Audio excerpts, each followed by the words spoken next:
প্রধান উপদেষ্টার জাতিসংঘ সফর ঐতিহাসিক, স্মরণীয় ও সফল বলে মনে করে সরকার। যমুনা টেলিভিশনকে প্রেস সচিব বলেন, বিশ্ব নেতাদের নির্বাচন ও সংস্কারের পাশাপাশি রোহিঙ্গা ইস্যুতে ঢাকার অবস্থান স্পষ্ট করেছেন সরকার প্রধান। নিউ ইয়র্ক থেকে আহমেদ রেজার প্রতিবেদন।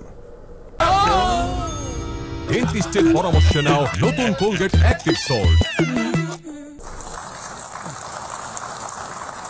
গণঅভ্যুত্থানের পর অন্তর্বর্তী সরকারের প্রধান হিসেবে দ্বিতীয়বারের মতো জাতিসংঘ সাধারণ পরিষদে অংশ নিলেন প্রফেসর ডক্টর মোহাম্মদ ইউনূস।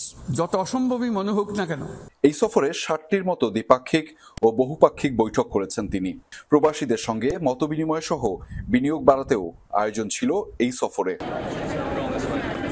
ফেব্রুয়ারিতে নির্বাচন হলে সরকার প্রধান হিসেবে এটিই ডক্টর ইউনূসের শেষ জাতিসংঘ মিশন। কেমন হলো সেই সফর?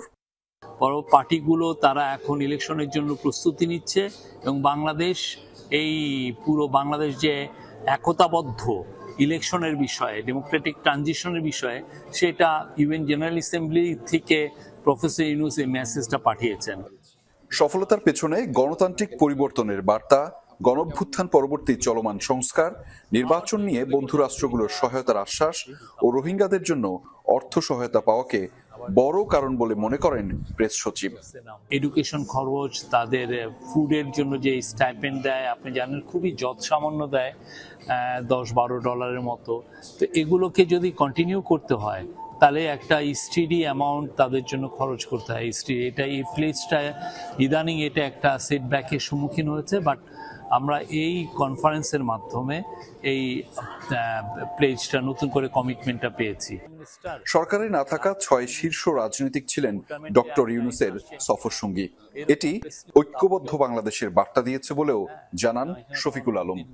যে অভূতপূর্ব যে একটা গণঅভ্যুত্থান হয়েছে, গণঅভ্যুত্থানের পরে যে ইন্টারিম গভর্নমেন্ট যে কাজগুলো করার দরকার ছিল, এই রিফর্ম, ইলেকশনের জন্য প্রিপারেশন এবং ট্রায়ালের জন্য যে কাজ করেছে, সে কাজগুলো করার একসাথে চলছে এবং সাথে সাথে তারা যে দেশটা যে এখন ডেমোক্রেসিতে উত্তরণ করার জন্য রেডি, যে নতুন একটা পলিটিক্যাল পার্টির কাছে যে তার ক্ষমতা হস্তান্তরের জন্য রেডি, সেই মেসেজটা উনি দিতে চেয়েছিলেন।